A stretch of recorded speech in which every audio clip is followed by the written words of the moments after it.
So thanks for having me on. Oh, it's my pleasure. And speaking of my pleasure, welcome, folks, to Uncivil Disobedience. We are back for a new year. Yeah, we We took are a holiday vacation because we believe in workers taking breaks from things. even when those workers are us, or perhaps especially when those workers are. But we're back. That's Yes, practice. yes, we are. And with me, as always, is my partner in crime and co-host Kennedy Cooper. So glad to be here. So glad to be back. And our guest tonight is a friend of the show, activist and organizer from Illinois, Allan Max Axelrod of No Ameren Shutoffs. How are things going in Illinois, Allan? Well, so far I've not been accused of a conspiracy theory in 2022. Only 362 days left. Well, that's always good. I know there have been, at least 2 or 3 conspiracy theories so far. 3. It's so bizarre, and that's actually how we ended up talking again about like coming on. Is that so? The first one was by a Twitter handle that I'm not going to say the full Twitter handle. It just had radio in it, and the Twitter handle was insinuating that I was a Republican sent from Florida to go after the Illinois progressive branded Governor J.B. Pritzker. I remember that the first time around, and I remember that recently too. And it was another one of those with radio in the handle. And this time it was that you came from Oklahoma to do the same thing. And here's the thing. So the last time when they accused me of being from Florida, I was able to surmise and get an apology from his local Democratic Party that he had abused voter data access to address history because I was a remote or an absentee voter in Florida while studying in Oklahoma. And when I was refuting the person, I was pointing out how they could have simply Googled and found out that I moved from Oklahoma to Illinois because I was at the university. So when a Twitter handle that's different, but then had radio in it the week after I passed a resolution in the same Democratic Party, now starts to say that I'm a Republican operative sent from Oklahoma, I'm like, at least it's a little more accurate.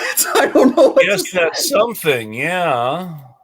Yeah, so that was 2 out of the 3. The third one happened in between those. Was when a state representative and Democratic Party chair of a different party said that I was spreading a QAnon conspiracy theory. And I had actually sent them an email about minor but impactful professional misconduct. And that led to a series of events where, arguably scapegoated, she ended up getting demoted to the tune of a $17,000 reduction in salary. People in league that were trying to help spread this thing got resigned from county board, 2 of them, and 1 from the housing authority. And this is where I have the perennial disclaimer because people see my last name and think that I'm related to powerful people and stuff. I've posted my family tree online. I'm not related to David Axelrod. This is just accountability organizing, and it's wild, to say the least.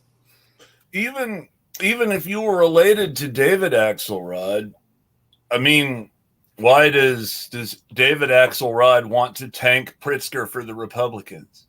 Yeah, I mean, there's a whole lot of that. It's just a lot of people will insinuate that because of my last name, I must be related to him. So it's not actually grassroots activism that's happening. It's getting a leg up, some sort of internal mechanism despite ideological differences, which isn't the case. Does that mean then that there's a rule against anyone who's at all related to anyone in the Democratic Party or Republican Party, for that matter, trying to do any legitimate grassroots organizing?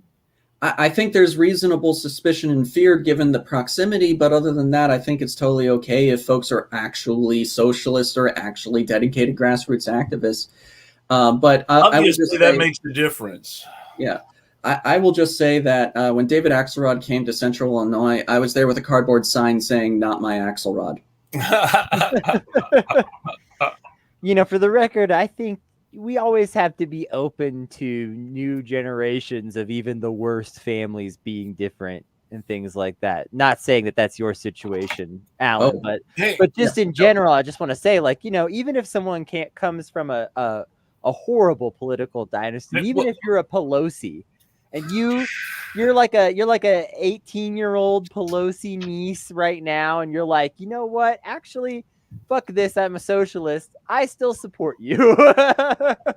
absolutely. I mean, reverse demagoguery is literally a thing. So if someone says, I want to be in solidarity with workers, we're like, cool, what mayhem can you create? Yeah, and well, as long as they're actually in solidarity with workers. Yes. A few people that at one point in the past I would have thought better of were saying things like teachers were bourgeois and not workers, and therefore we shouldn't listen to Chicago Teachers Union concerns about requiring teachers and students to actually be vaccinated to go back to school.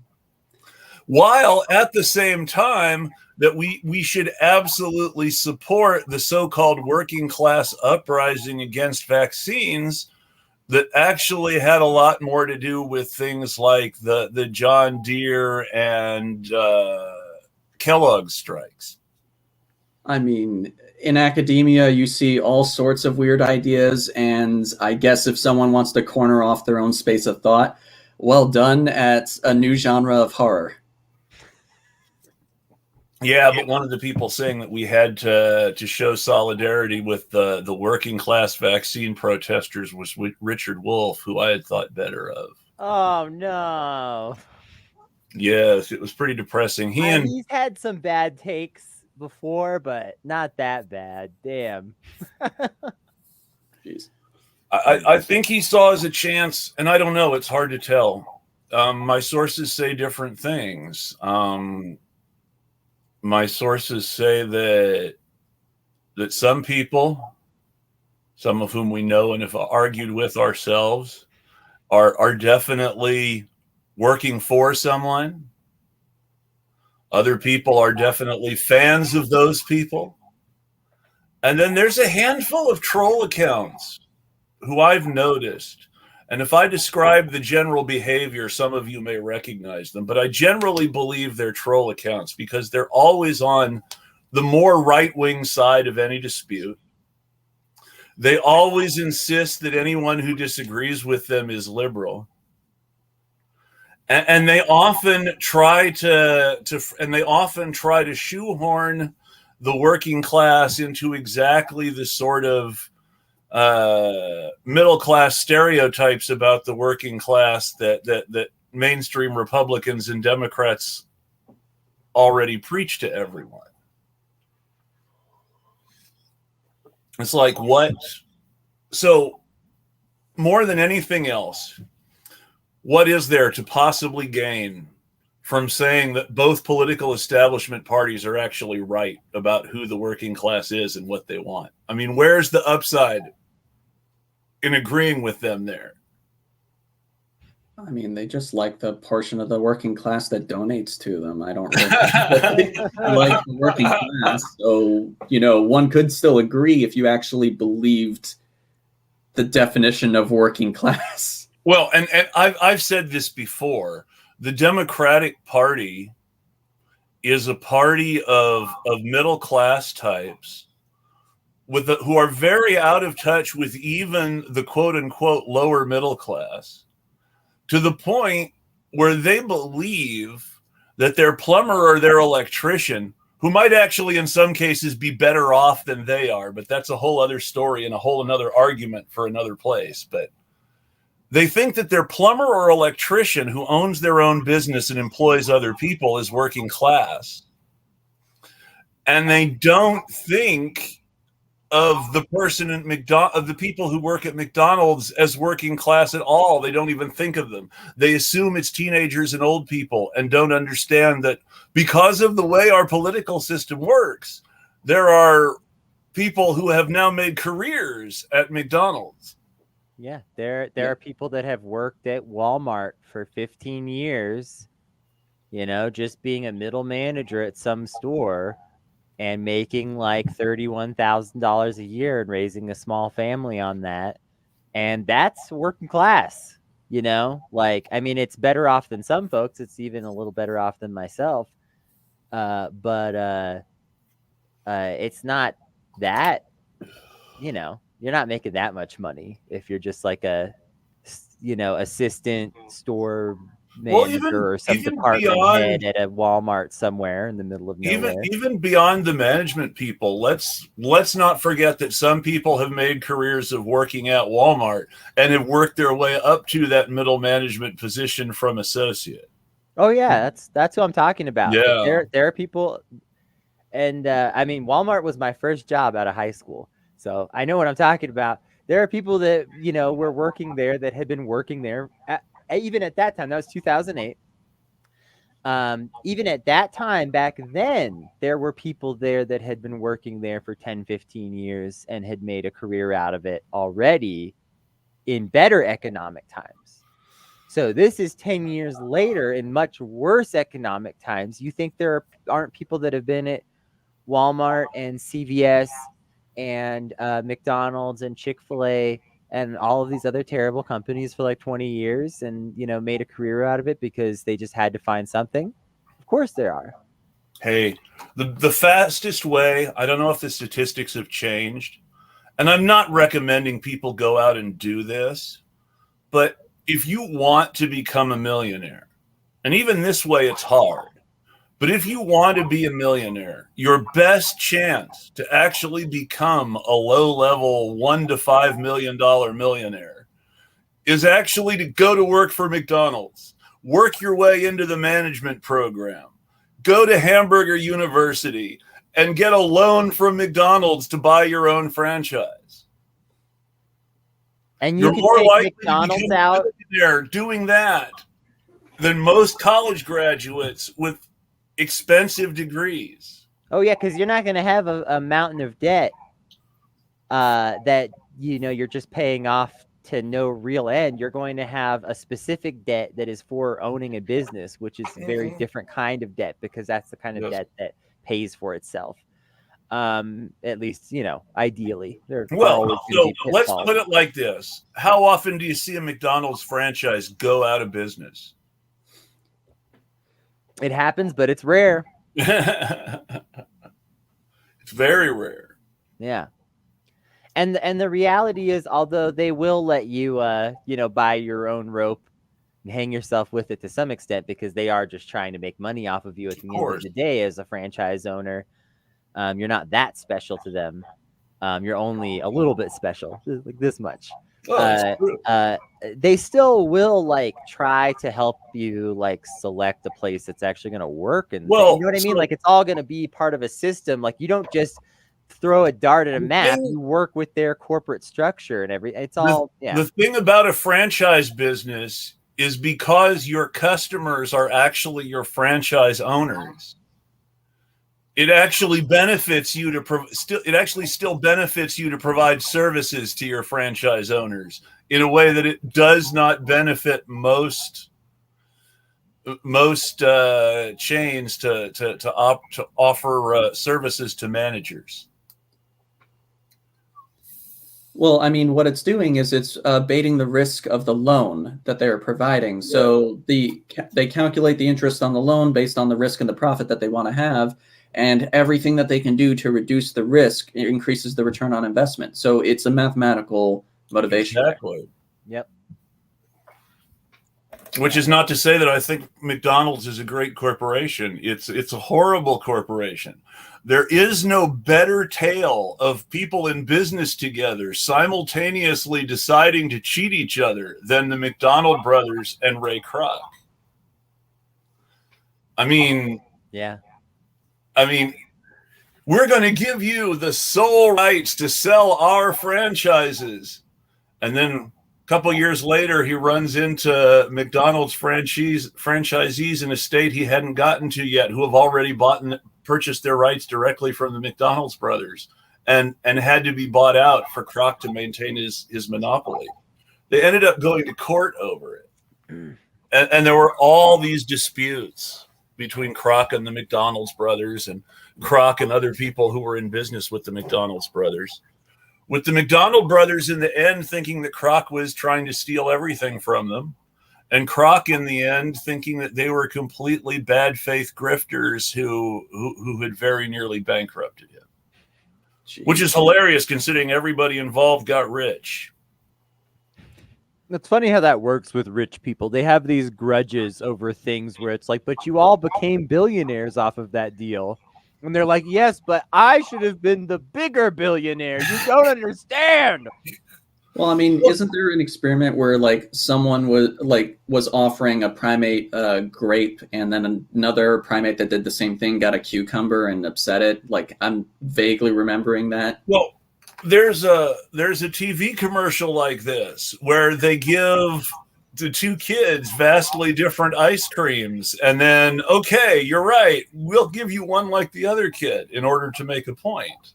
Mm-hmm. And it's like that. They give the first kid this big fancy ice cream sundae waffle cone, and the second kid gets this little ice cream cone. That's not fair. And that's the first thing the kid says. That's not fair. Yeah, even though, you know, arguably it's like other people aren't getting ice cream, so it's like one of those weird situations.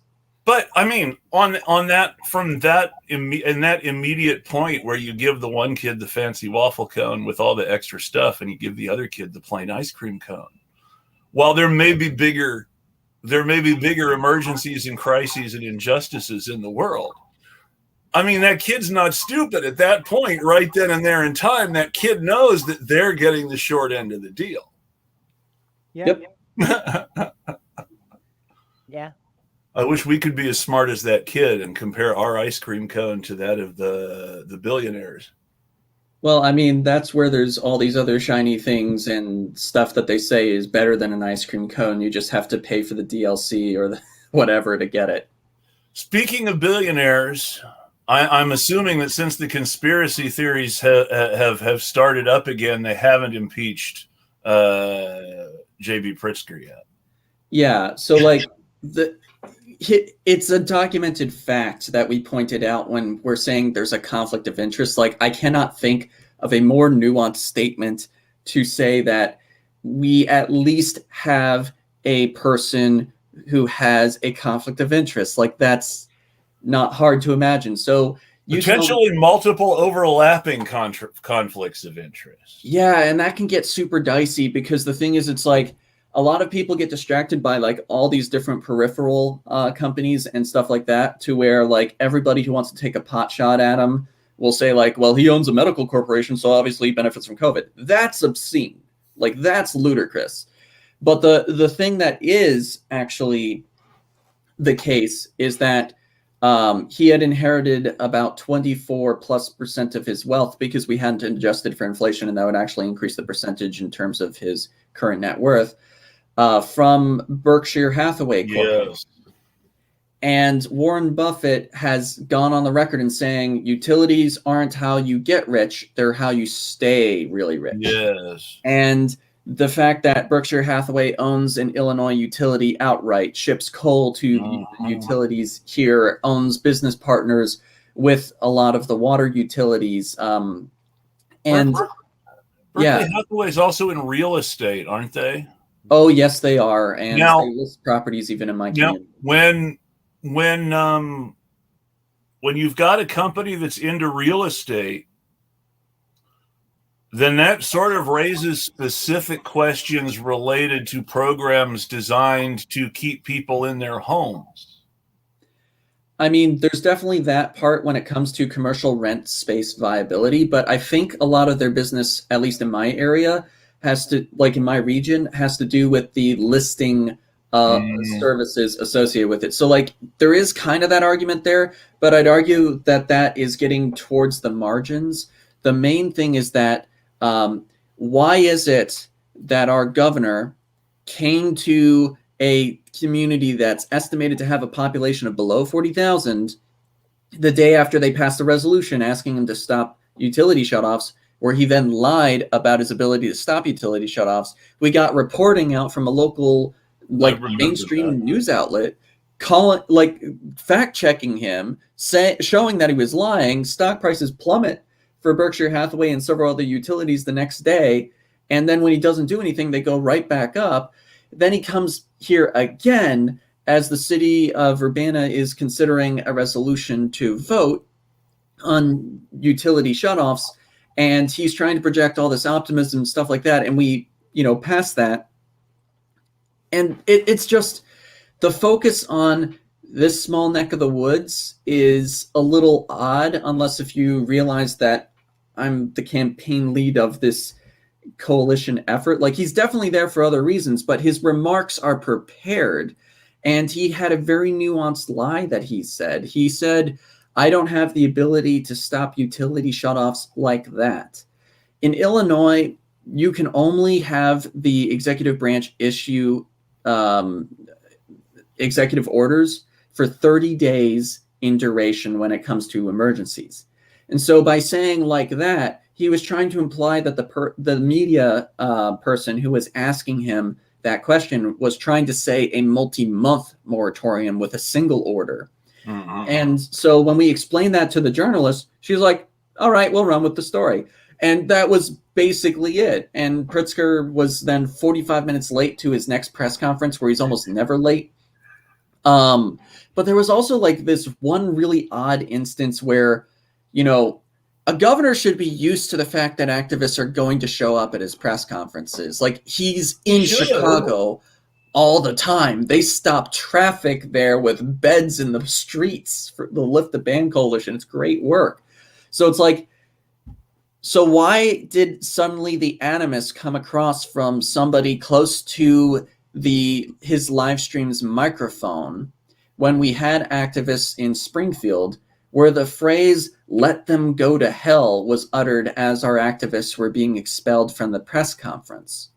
And so it's just like all that sort of stuff. And the thing is that he has the ability unilaterally to enact utility shutoffs. He doesn't need any legislators. And he can keep issuing the order every 30 days. Yep. As he did with evictions before he let those expire too.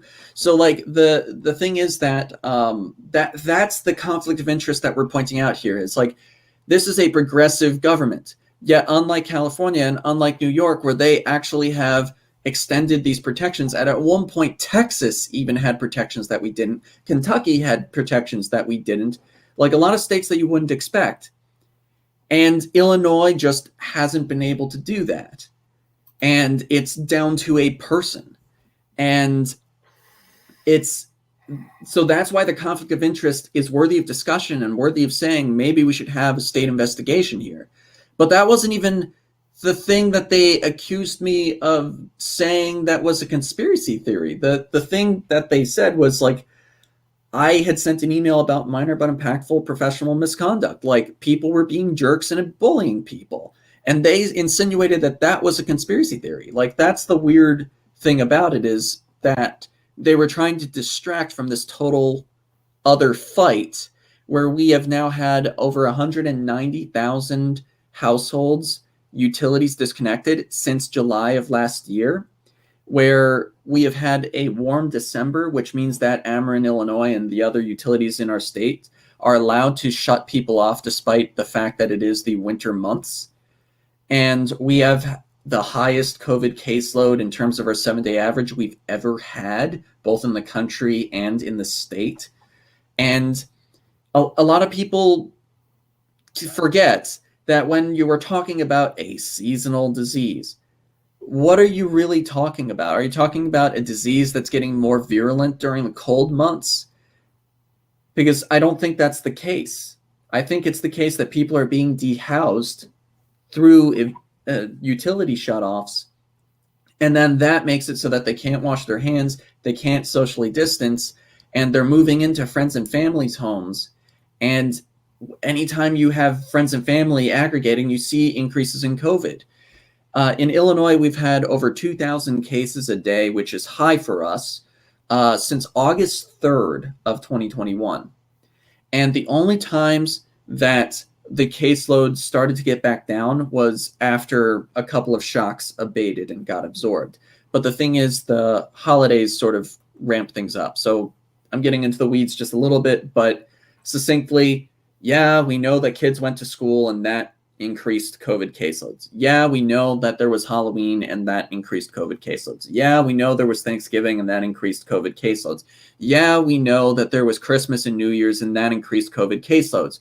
But the thing is that there are compounding factors.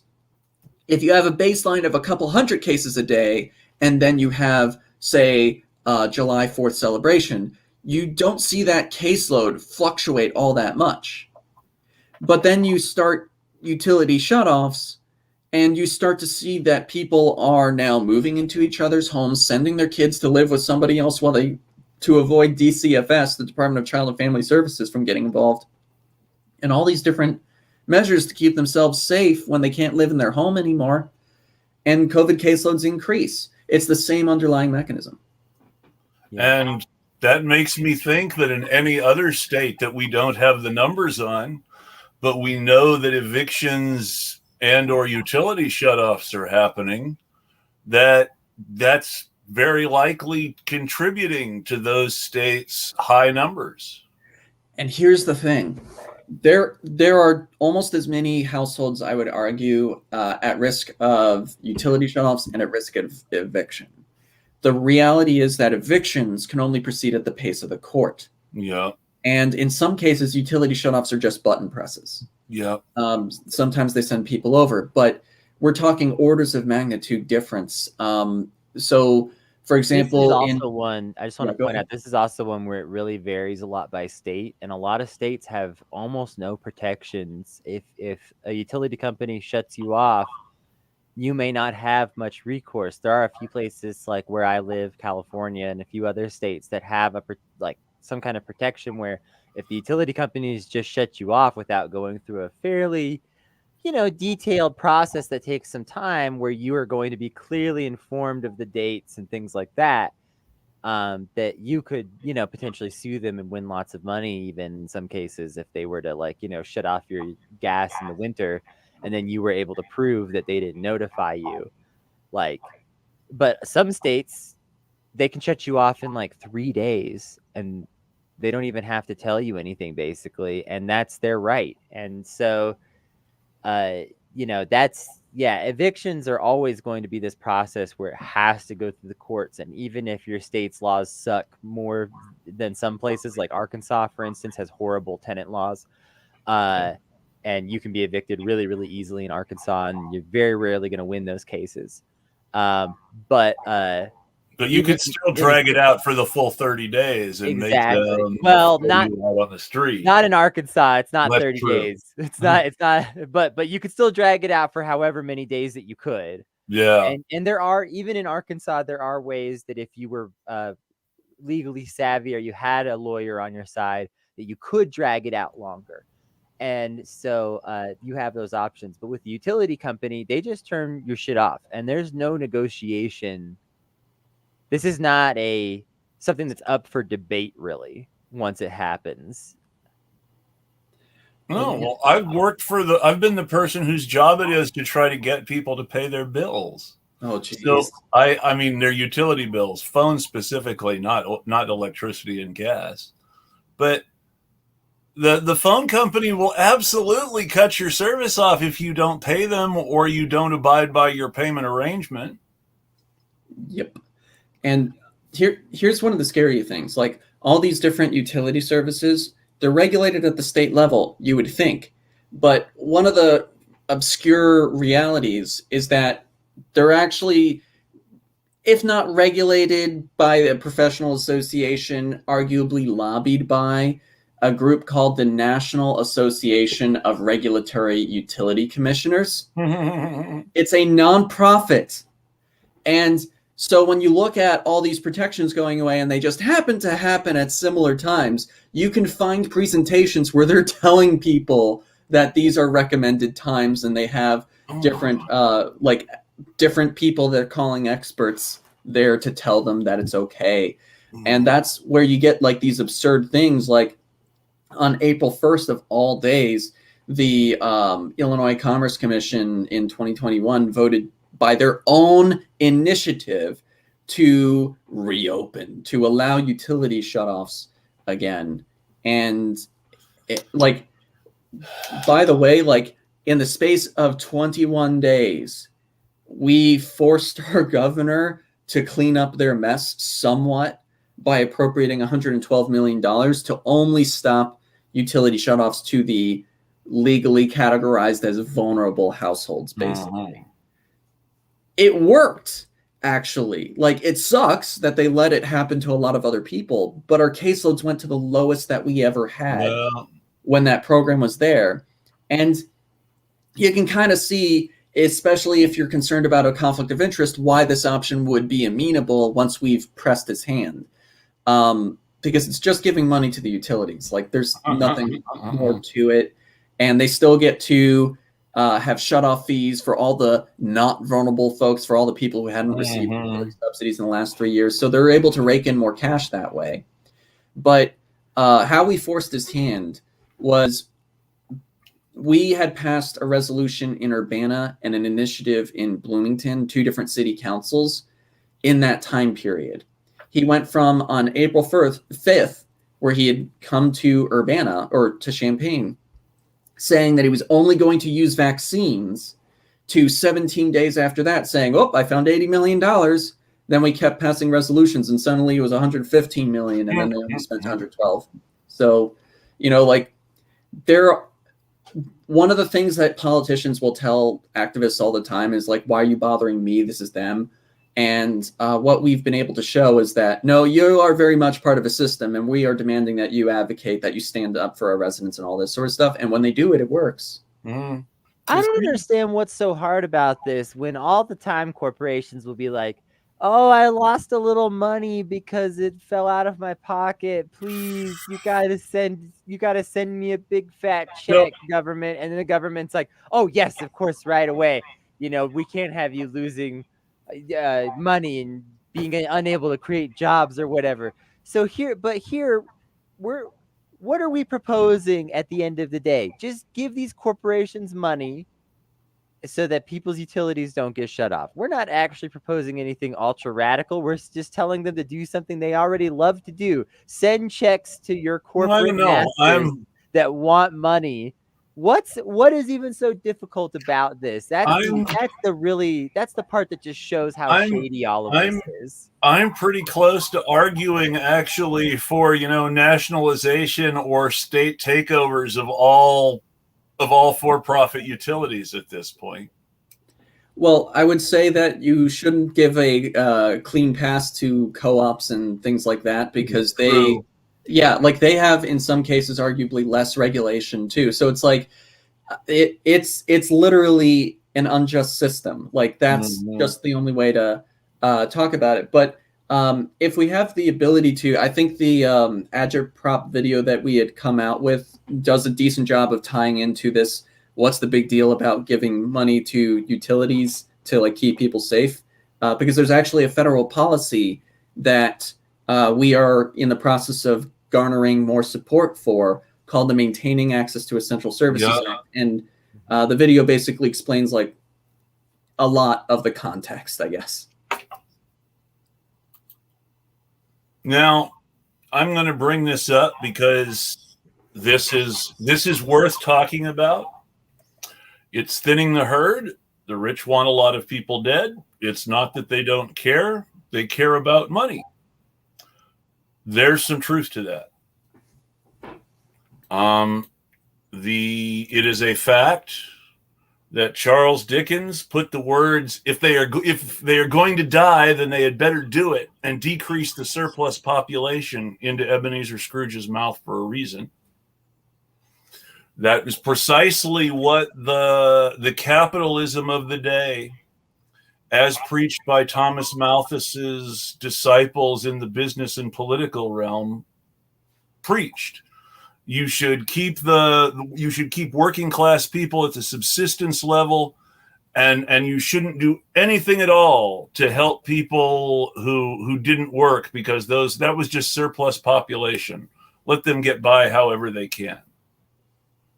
Social Darwinism. And I mean, while it's about the personal redemption of Ebenezer Scrooge, A Christmas Carol is a moral argument against social Darwinism, too. Yeah, very much so. And I really feel like we need 3 ghosts to visit a lot of the people in power in this country. Or just much larger movements. Yeah. Oh, geez. One of the things about the thinner the herd aspect, like a lot of people don't think beyond their immediate incentives, which is why there's these so-called useful idiots. And so, like these corporations, for example, why are they fighting tooth and nail to maximize their profits when they're literally getting 10s, 20s, 30s? Because they have literally been taught for generations now. I mean, since the 1970s, they have literally been taught that maximizing profits is the only ethical consideration for corporate officers, and that their only responsibility is to make sure that their shareholders get returns on their investments. It's not just the profit, actually, as it turns out. Like if you look at their quarterly reports, especially the utility ones, they use a very specific benchmark. They don't focus on the profit so much. They focus on how much higher their profits are than the previous year and quarter, right? So it's like, it's one thing to be profitable in the first place, right? Like you're making a couple million extra or whatever. And they're like, no, we are meeting or exceeding the profits that we have had in the previous quarter. And they've done this numerous times. Actually, in Ameren, Illinois' case, every quarterly report during the pandemic is equal to or higher their most recent pre-pandemic comparable quarter. So like that's literally the game that they are playing. That is the incentive mechanism of the CEOs. Like it's not, a lot of these folks aren't as well educated as we have to be to understand what the heck is happening to us. They just have to get more profits so that they can have the esteem and the job stability and the quality of life that they want, and to get 6 heart transplants like that Rockefeller did. And as long as the money keeps moving in the right direction, they're pillars of good ethics because they're doing what they're supposed to do. Pretty much. And I mean, the people, now let's keep in mind that the people who came up with this form of corporate ethics are the same people who advocated Pinochet's social cleansing in Chile and the social cleansing attacks by right-wing paramilitaries that supported Fujimori in Peru. So it's not, there's not a clear moral connection between free markets and free people that capitalists want us to believe in. Unless workers aren't people. I mean, look, Wall Street Journal endorsed Bolsonaro. So what more do you need? Or their editorial. Well, the Wall Street Journal has endorsed every dictator since Hitler. They actually endorsed Hitler. The Wall Street Journal endorsed Hitler. They said that Hitler was the person who would be able to do the most as president to end the political deadlock in Germany, and they thought it was a tragedy when Hindenburg was reelected. And then when it looked like Hitler was going to become chancellor, I believe there was a journal headline at one point: "Will Hitler be the man to save the German economy?"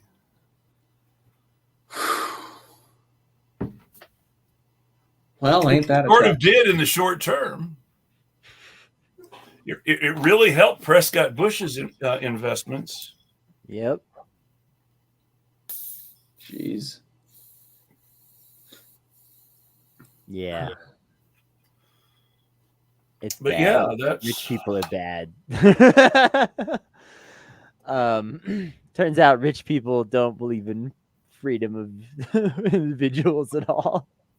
Rich people believe in freedom of individual for themselves and other rich people.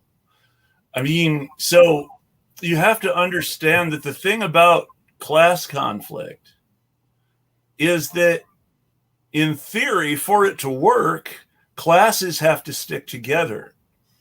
The reason that the king was able to overcome the British aristocracy for a brief moment in time, and the French aristocracy for a longer moment in time, to become an absolute monarch, was because he had the support of the increasingly moneyed upper middle class, who were protesting the way that aristocratic privilege trampled on their economic liberties. Now, this was really not so much class conflict as the workings of the various pieces of the feudal system against each other as intended. The towns existed and the middle class existed in the first place because the kings had created them as an ace in the hole against the rural landowners. The towns had charters from the king, and their loyalty was to the king and not the local baron. So those towns were much more important to the king than the countryside was. And a lot of what we would call the class conflict between the aristocrats and the people who are now the oligarchs was this political conflict created by feudalism. And once the upper middle class and the aristocracy were all part of the same oligarchy, they started getting along a lot better.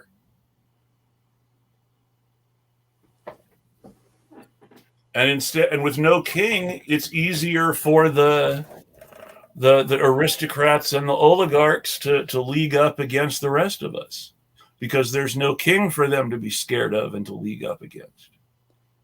Well, and it's also easier to deflect from accountability. If there's not one person responsible and it's just like, oh, net, well, now you have to hold more people accountable. This is why the Roman Republic was such a good dodge for the Roman aristocrats, because they were able to blame everything that happened on the king that they didn't like, and then they were able to take credit for all of the good things that were already happening when they took over, despite the bad things that happened in the wake of their taking over, because they were able to sell each success as the Republic is so much better than the king. Yeah. And the title of the Senate, Pater Patriae, was conscript fathers.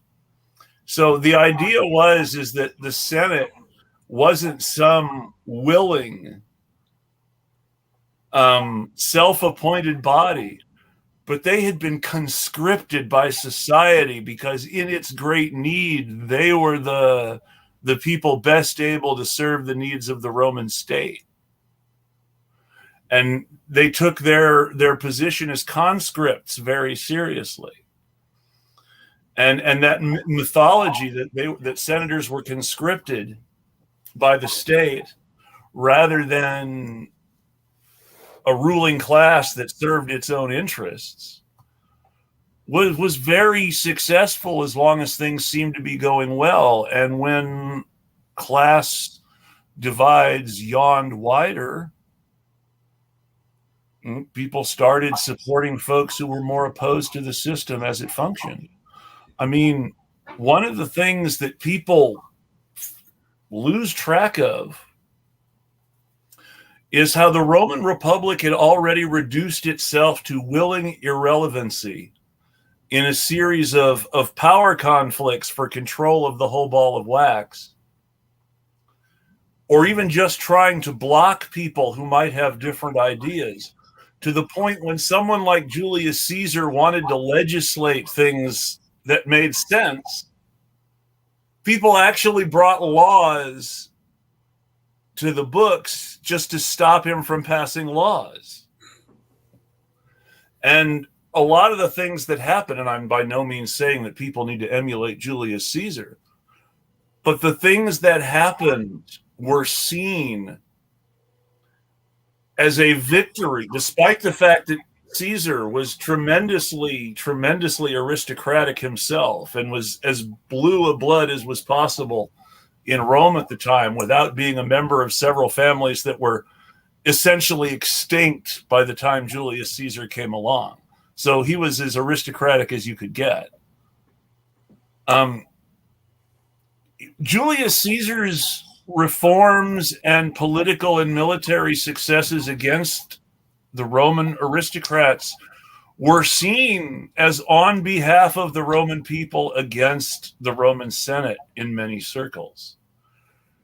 The reason that Caesar's popularity prevented a return back to the Republican way of doing business was that it wasn't true of Mussolini or Hitler, but Caesar really had, obviously not literally, they weren't invented yet, but Caesar really did make the trains of state run on time, so to speak, which no one had done before, and which people went back to not being able to do after. So when Augustus came along and said, you're going to follow my rules now, the ordinary people were like, finally.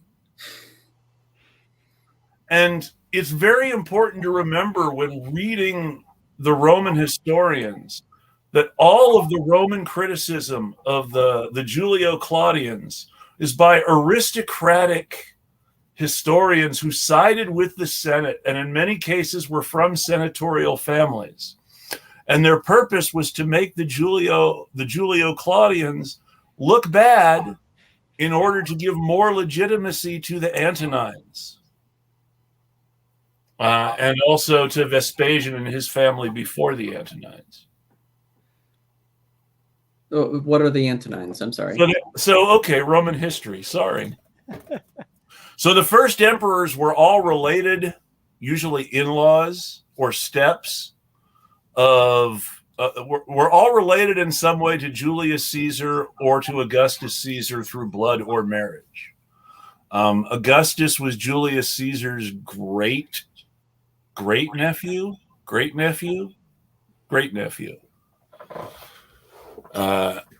He was the son of Julius Caesar's niece, and he'd married his great niece. Well, he had married his niece to Gaius Octavius, who was this tremendously rich but unimportant family out in the sticks, so a country bumpkin with lots of money. But because he was not seen as someone who mattered in Rome, it was considered kind of a big downgrade, because this was Julius Caesar's niece. And so, of course, that was Octavian, who became Augustus. Augustus was succeeded by his stepson, Tiberius, who was a member of another very blue-blooded Roman family, the Claudii, or the Claudius family. Tiberius would complain near the end of his life that the Senate won't do anything, and they make me do everything, and then they call me a tyrant when they don't like what I do. And it was a very fair argument, because Tiberius essentially spent his entire time as emperor trying to find ways to retire and not actually be emperor, and for other people to run the government. His initial idea was that he would just slowly let the Senate take the government back over again and sort of fade out of the picture. And eventually they would forget that there was an emperor, and he would be able to do what he wanted. And it didn't work that way. They were always yelling at Tiberius for not doing his job when he was out of Rome doing his thing. And when he came back to do his job, he was always pissed off and did things they didn't like. And then they called him a tyrant. Jeez. Which is not to say that Tiberius did not do some tyrannical things, but, and this is another thing that's very important to remember about the early history of Rome. The political violence of ancient Rome was ruling class political violence. They were not murdering citizens. because citizens were not really politically involved. They were murdering members of the ruling class who were a potential threat to the emperor as members of the ruling class who could potentially become emperor themselves. Well, so I thought you were describing a term that I had asked about. Well, the Antonines were so after Tiberius came Caligula. After Caligula came Claudius. And after Claudius came Nero. Nero died in the middle of, or killed himself, one should say, in the middle of very, very politically difficult times. 3 different people claimed to be his successor. The first successor was immediately knocked off by the second successor, who was immediately knocked off by the third successor. They called it the year of the 3 emperors. And the ultimate winner was a guy named Vespasian, who founded the Flavian dynasty, and who is primarily important because his son Titus is a minor character in the book of Acts.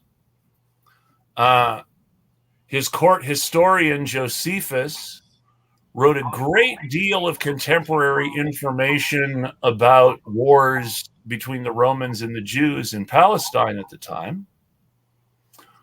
And because his younger son Domitian mucked things up nearly as bad as Nero, there was a year of 4 emperors after Domitian. So, I mean, not to be outdone, when Domitian went down, instead of a year of 3 emperors, we had a year of 4 emperors. The ultimate winner of that, I'm sorry, a year of 4 emperors was later. But when Domitian went down, you had a series of conflicts. The first guy who took over auctioned the empire off to somebody else. That person was murdered. Another guy took over, was also murdered, at which point the Senate was able to elect their guy, who was this little old man who was primarily famous for surviving all of the emperors without offending anyone. And so the Senate was like, this is our emperor. He doesn't offend anyone, and no one hates him. And he doesn't hate any of us. So there's no grudges there. And that was how they decided who the emperor would be. They found someone who didn't have any of the grudges necessary to kill a bunch of senators. And they said, he's our emperor. And that was the beginning of the Antonine dynasty. That first emperor's name was Nerva. He didn't last very long, and he was succeeded by his adopted son. Adopted is very important. This is the system the Antonines used to, for a little while, ensure good imperial governance. But Nerva adopted an adult male heir that everyone already liked and approved of, and made him his heir and co-emperor in his lifetime. And basically, this guy just took over as sole emperor when Nerva died. So it was nice and simple and easy. And that system worked for a little while up to a point. Antoninus Pius was succeeded by Trajan. Trajan was succeeded by Hadrian. Hadrian was ultimately succeeded by Marcus Aurelius. And then everything fell apart again. And that's when the year of 4 emperors comes. But those were the Antonines. And most of the history of the early empire was written when the Antonines were in power. And the point of that history was always to justify the Antonines as the best thing that could have possibly happened to Rome. Mm. And the 2 parts of that were making Vespasian and his family look good, making the Julio-Claudians look bad, and making the people who ruined everything between Vespasian and Nerva look like the worst people in history. I kind of read that as a ancient and tradition of the ruling class accepting centrists. Well, that's literally the way you could think of it. If by centrist you mean someone who is seen as nonpartisan or bipartisan and acceptable to all parties, well, yeah, they deliberately chose the guy who had not been involved in the political bloodletting on the theory that a guy with no grudges wouldn't kill them. And having done that, having chosen their emperor on the theory that a guy with no grudges would not kill them, then the new imperial dynasty, because it was still a dynasty, even though this was a system of adoption, they were still a dynasty. And they still made decisions focused on keeping their dynasty alive in whatever form they could, keeping that good governance going. So all this propaganda about what historians for years actually referred to as the good emperors was based around this idea that, well, yeah, they got along the best with the Senate. The Senate was the Republican form of, they were the most democratic emperors. And no, that's not the way it worked. There was nothing democratic about the good emperors. They simply got along better with oligarchy. Yeah, this whole system of like there being these like rich people that kind of like really run things, but then they need like a figurehead that isn't quite as rich and doesn't have like any of the deep allegiances or like. So I will stop there. While there was a certain degree of space between quote unquote poor senators and quote unquote rich senators, everybody in the Senate was disgustingly wealthy from the point of view of the average Roman. Certainly, but that just adds further to what I wanted to. The people in the Senate were often the people who directly wielded political power. That just adds further to what I wanted to say, which is it kind of makes me think about the situation that we're in politically, where the president right now is just this neutral guy chosen by big donors, a lot of whom don't necessarily get along, but they all agree this guy won't fuck any of us over. Joe Biden is absolutely Nerva.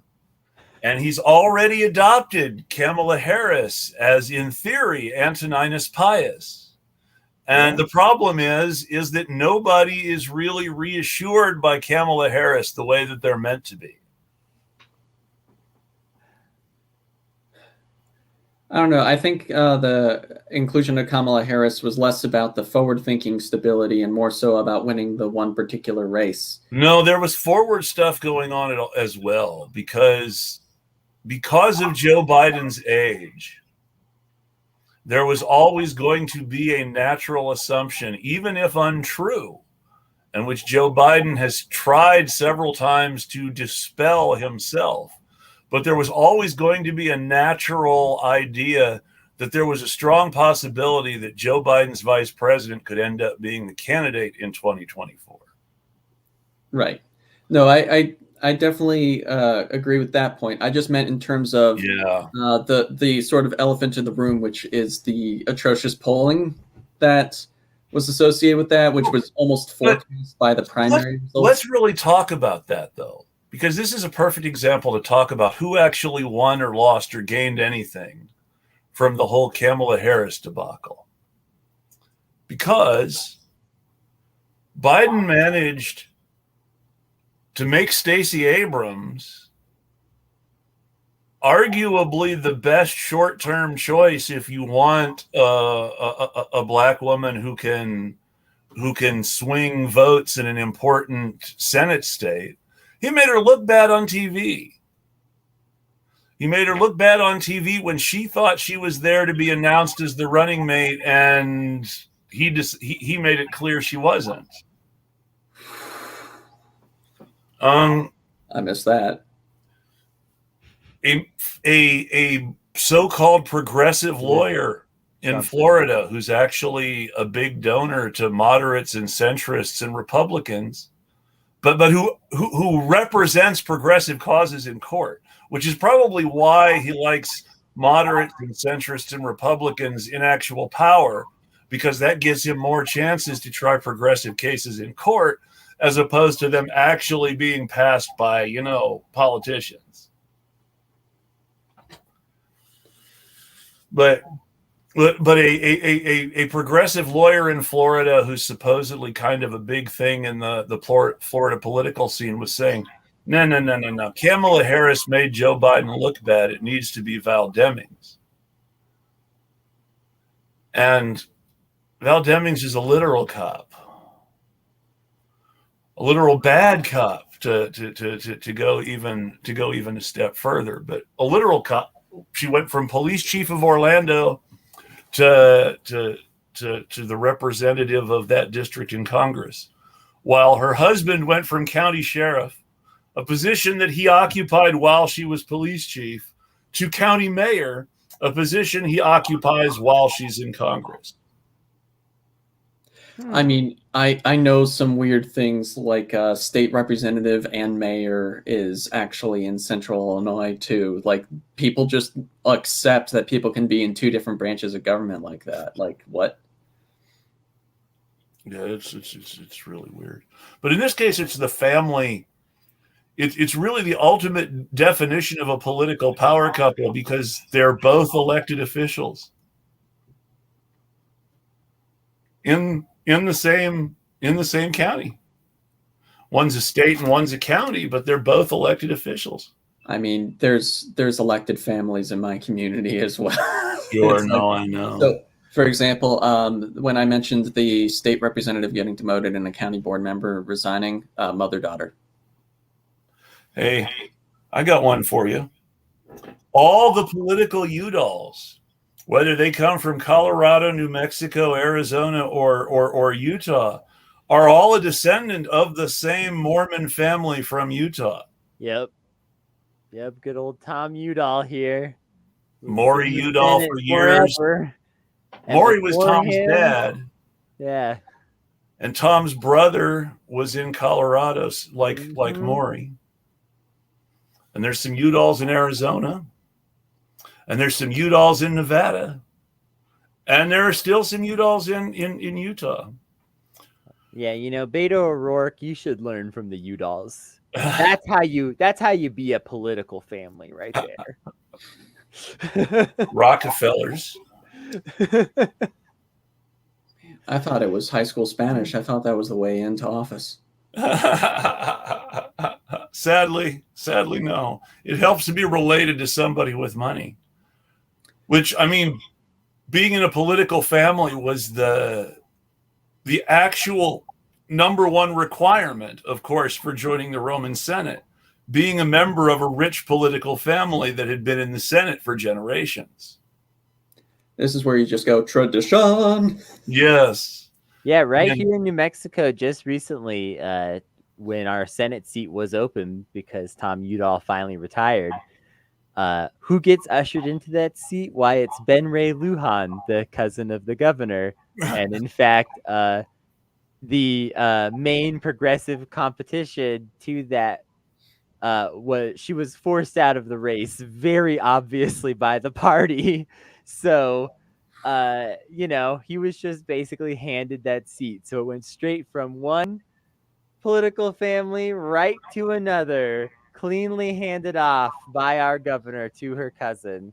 And our governor is not the worst governor, not even necessarily the worst person, but even the ones that sort of care and sort of believe in what they're doing when they're in politics, they still know that this is the game. Well, it's like the story of the California Democratic Party starts with a man named, well, not named, his nickname was Pat Brown, but I don't remember what their actual first name was, but it's very important to know that Jerry Brown is also not really Jerry Brown. Pat Brown and Jerry Brown are really something Brown Sr. and something Brown Jr. And they pretended to have completely different names to throw us off. But it all starts with Pat Brown. who honestly did good things as governor of California, but whose main interest was building a political machine connected to the federal government that would last that would stand the test of time. He was its first boss. His son, for a little while, was its second boss. The third boss of the California machine was the state speaker of the speaker of the state assembly, a man named Willie Brown, who was Kamala Harris's political mentor. And when people tried to make a commercial that he ran about him bragging about having dated Kamala Harris at one point in the past, no, it was him reminding everybody in the California political system that Kamala Harris was the machine's candidate for president, and they needed to fall in line. And not too long after he did that, they did start falling in line. Well, now, she still had got no support in the actual primary cycles, but it was signaled very strongly by the machine that she was the candidate. Jerry Brown took the party back for a little while. Willie Brown, though related in no way to Gavin Newsom, was Gavin Newsom's political mentor. When Willie Brown left the state assembly, he was elected mayor of San Francisco. Gavin Newsom was his hand-picked deputy mayor and his hand-picked successor as mayor of San Francisco. And now he's the governor of California and the boss of the California Democratic Party. So in engineering, there's this concept called similitude, and it refers to, right, how you can actually scale up and scale down some mathematical systems. It's the same way politically, to be honest. Like, you would think that a city council is too small for this kind of crap. You would think that like a county board's like pushing the edge of it if it's a small county, but it's just everywhere. In California, Los Angeles is a great example for this. In California, they have what they call the San Fernando Valley Mafia. The San Fernando Valley Mafia consists of a set of people in politics in Los Angeles County, in the Los Angeles city government, and in the state government. The congressman from the district in the San Fernando Valley, the city council person for Los Angeles from the San Fernando Valley, and the LA County supervisor from that part of Los Angeles are all members of this political machine. And members of this political machine do shameless things like employ consulting firms owned by their spouses to do work for their campaigns. Yep.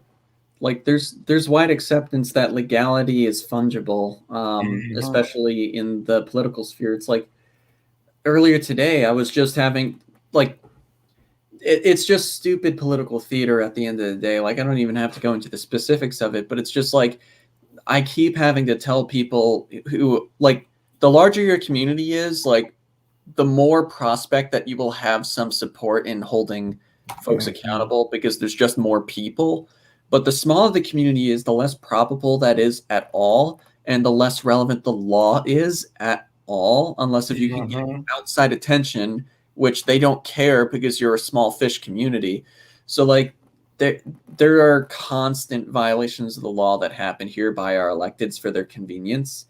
And the stuff that their legal staff do is so laughably bad. We had one lawyer who we eventually got to leave, who said that public utilities were private utilities and so weren't covered under the Public Utilities Act, even though it included their freaking definition and that there's a whole body that regulates them. We had another lawyer try to refute some points that I made about a state law where I said, I'm talking about this section, not that section. His entire memo that he circulated to the city council was about the section that I said it wasn't about.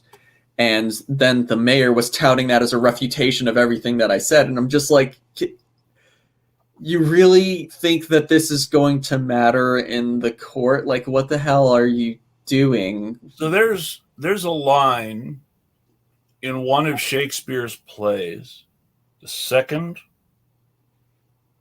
third. It's either the second or the third volume of Henry VI, and Dick the Butcher, who's the leader of a group of London city thugs who were planning to take over the government during the chaos of the Wars of the Roses, says to his Confederates, first thing we'll do, we'll kill all the lawyers. And there's a reason he said that.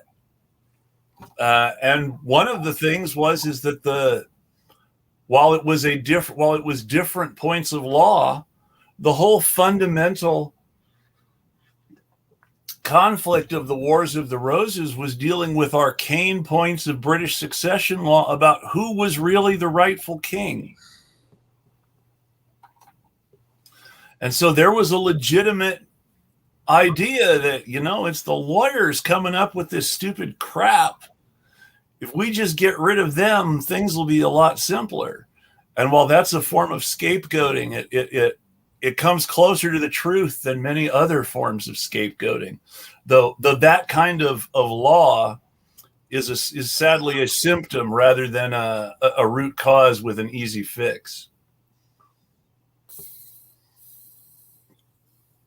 But it's important to remember that being a lawyer means being able to argue either side of any dispute based on who's paying you with an equal fervor, regardless of what the law and the facts actually are.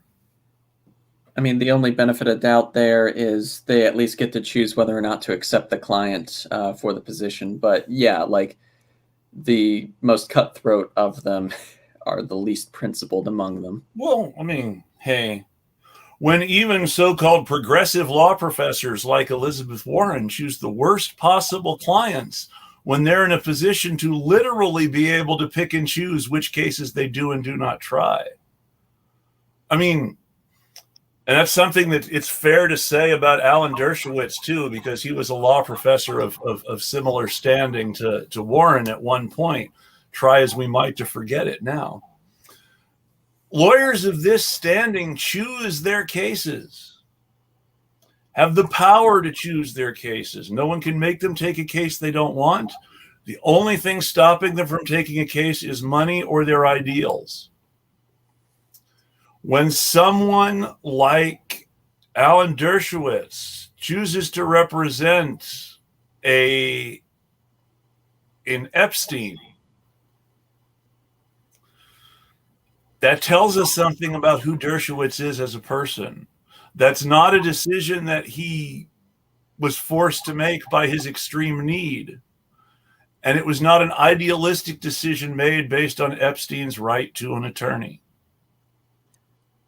Yeah, I mean, like you say, you can pick and choose your job. Sure, are you going to be able to always find ultra ethical jobs? Not necessarily, but you can just get into these patent quibbles here's things like that drag on, and lawyers get paid for their entire lives fighting over one idea. Here's something to remember too. There's a movie about Alan Dershowitz. We don't always talk about this, but there is a movie about Alan Dershowitz. It is called Reversal of Fortune, and it stars Ron Silver as Alan Dershowitz and Jeremy Irons as one of his most famous clients, Klaus von Bülow.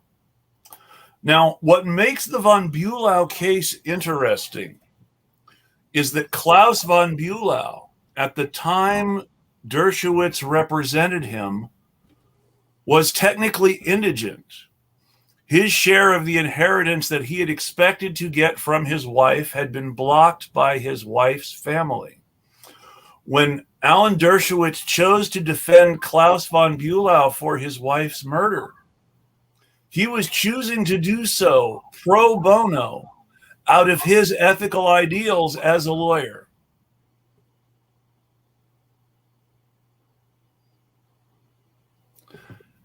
Now, this is the movie which gave birth to Jeremy Irons' most famous line ever, to the point that he actually satires himself by saying his own most famous line again as Scar in The Lion King.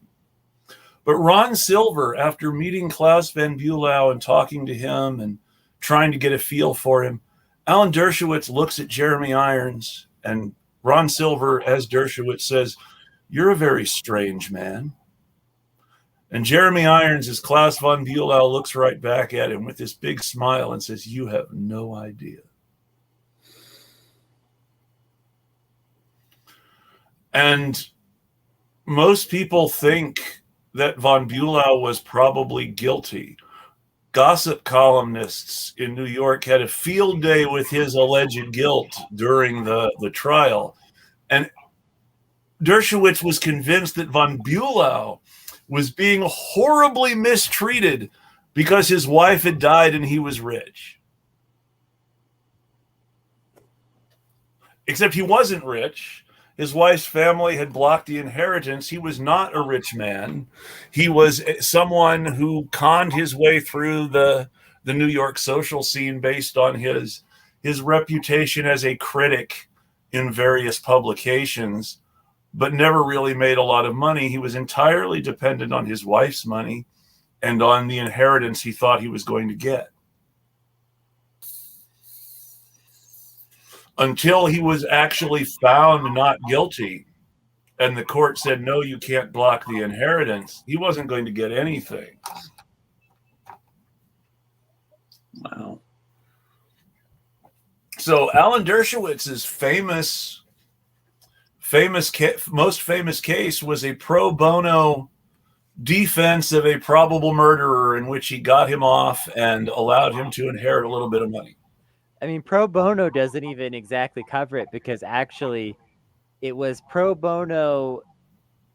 It was more than pro bono in the sense that Von Bulow agreed to like fund some pet legal projects for Dershowitz. Yeah. So it was like it wasn't exactly really like pro bono paid, but it was also like, I don't know. It was all very peculiar. It's very shady. It's very shady. And now keep in mind, this is the case that made Alan Dershowitz famous.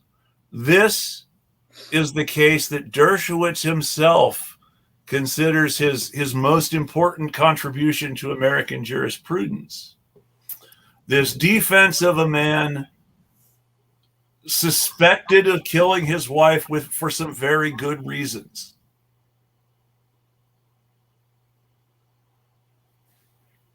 A man who, according to many people familiar with Alan Dershowitz, Alan himself believed to be guilty, at least at first. And then perhaps he sort of changed his mind, I guess, maybe.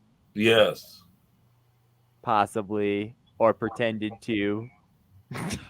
More likely. And that's the whole joke of the title Reversal of Fortune is he was rich because of his wife, and then he was poor because his wife died and he was suspected of killing her, and then he was well off again because he got off and was allowed to inherit something.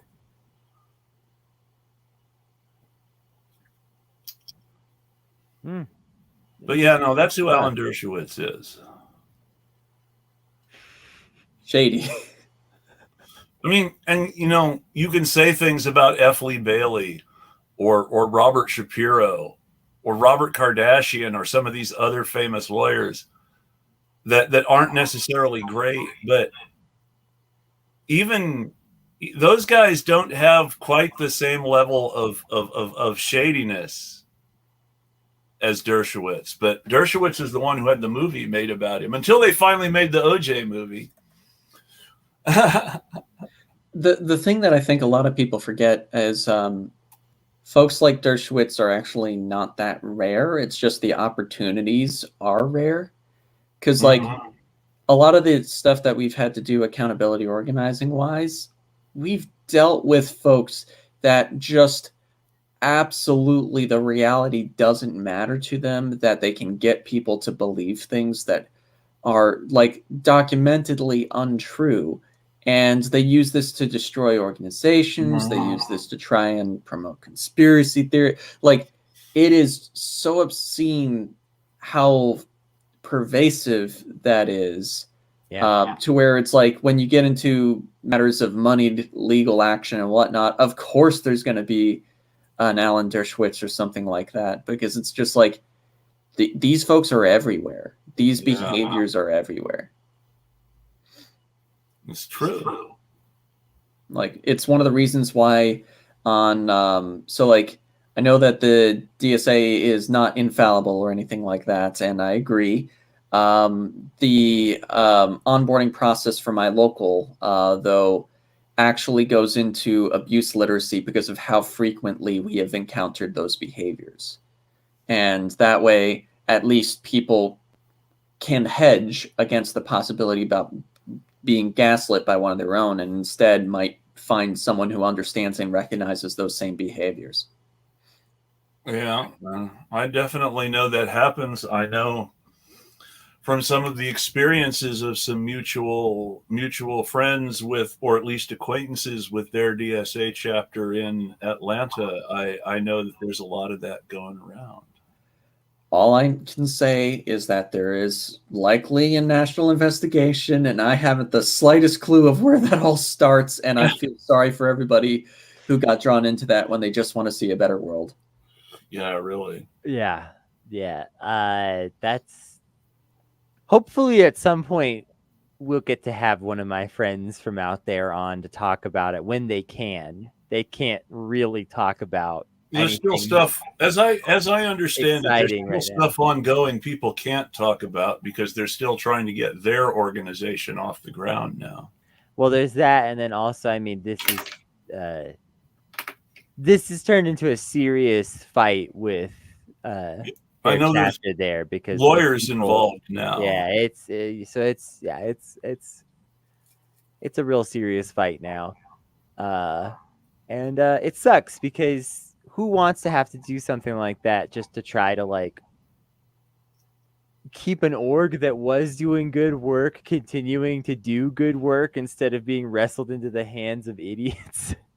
Well, yeah, it's like, so and they can't come after me. I'm not a part of this fight. Okay, so I'll call you whatever I want.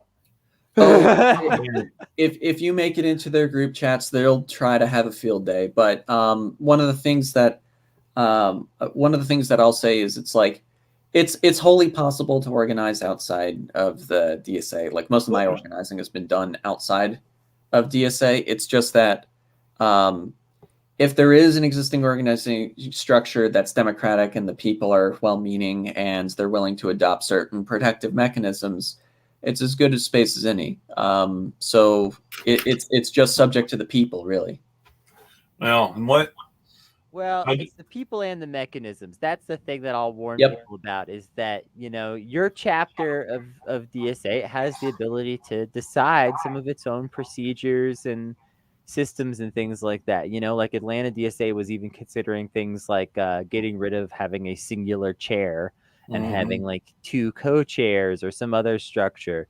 And DSA, individual DSA chapters have the autonomy to make those kinds of decisions. And that's great. But also that means you need to actually go see what your DSA chapter's bylaws are and see if they make sense. And actually pay attention to that stuff if you want that organization to be functional in your community.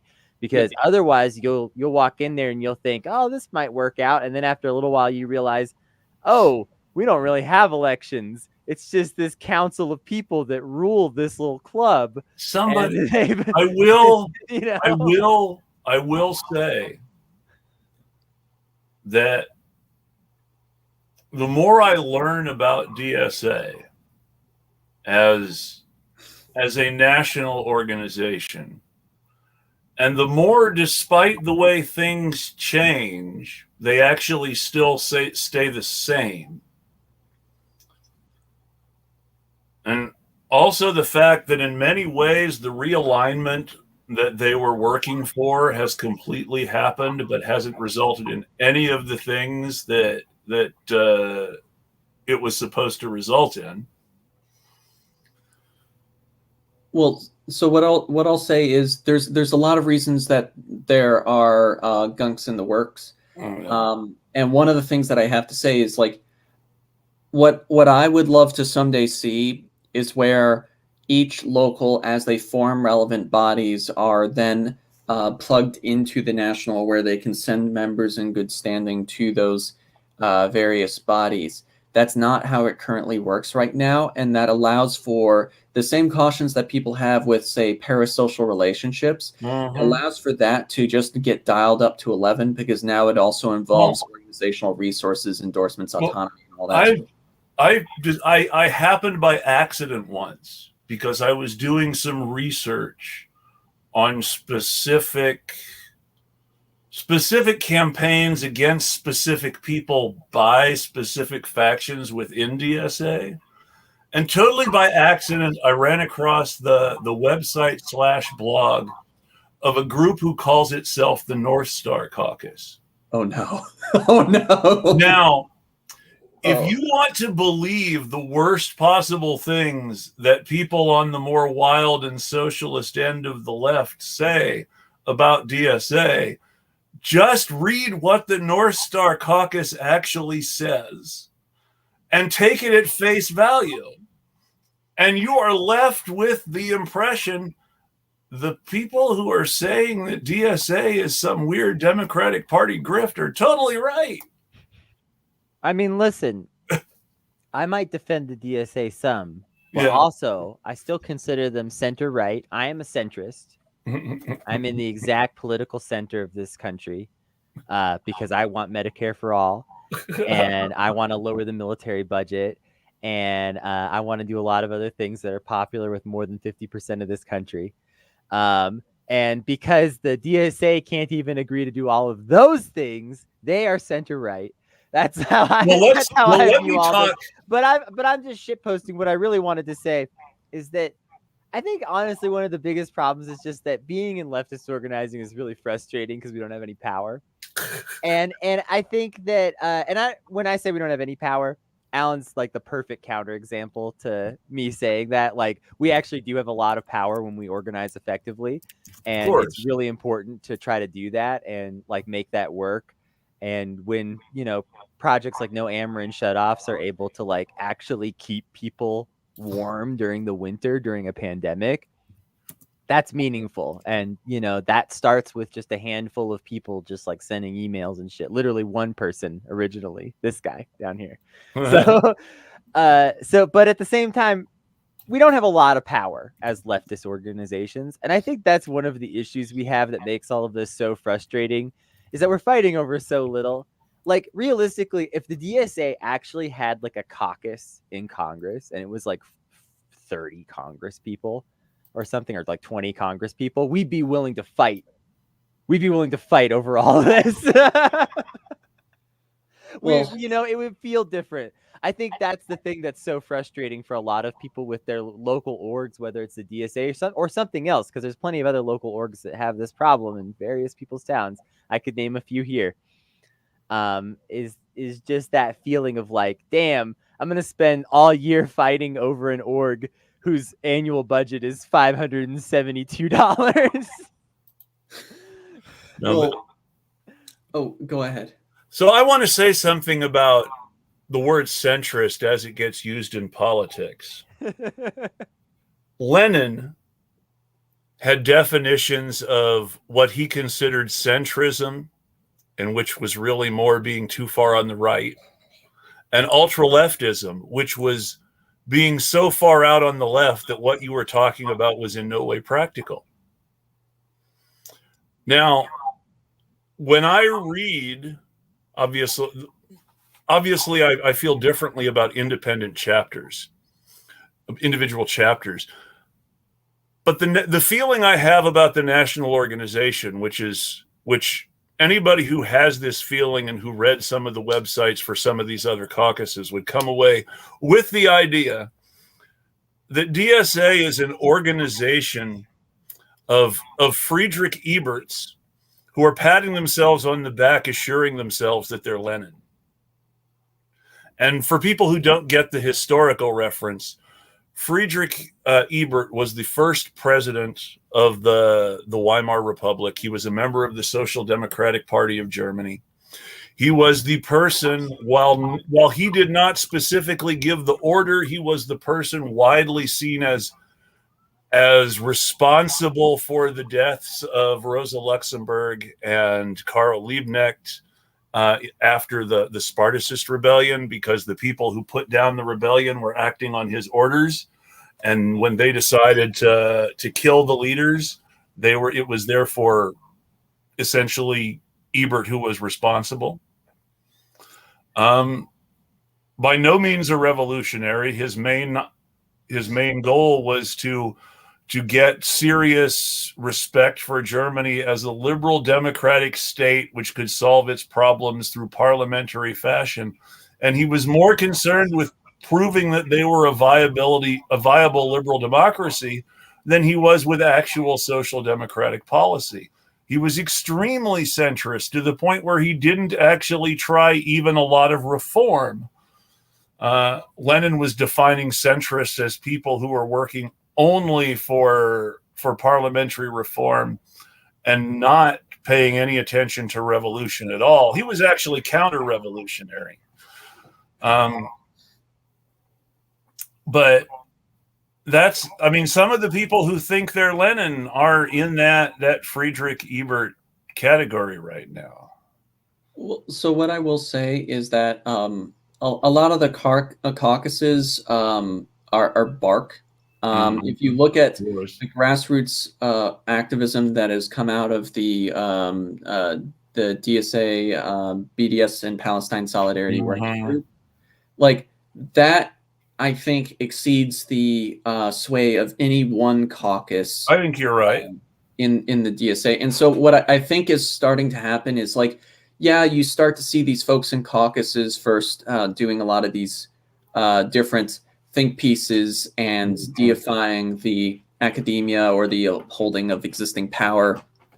But at the end of the day, when people realize that there is a space where they can do solid work and they can find other people that are interested in doing that solid work, they can get a vast slew of chapters, including, I think, the fourth largest chapter, to vote through resolutions, like basically saying that National did not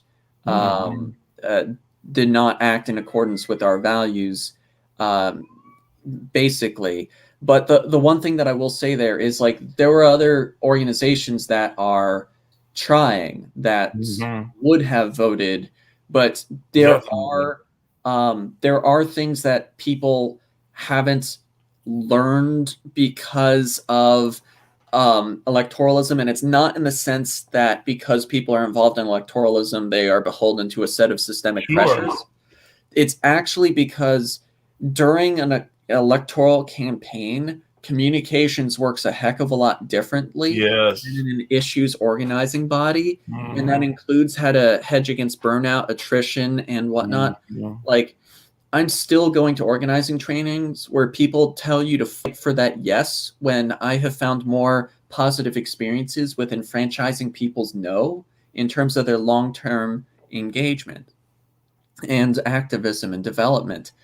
And so I think that this organization is still too new to know if they are going to be nothing more than an appendage of the Democratic Party.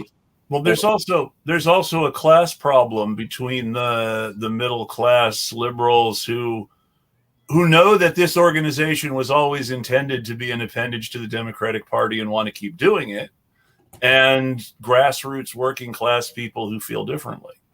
Well, yeah, and the grassroots working class people who feel differently are the ones who so thoroughly demonstrated what grassroots power can look like within the DSA. So there is that.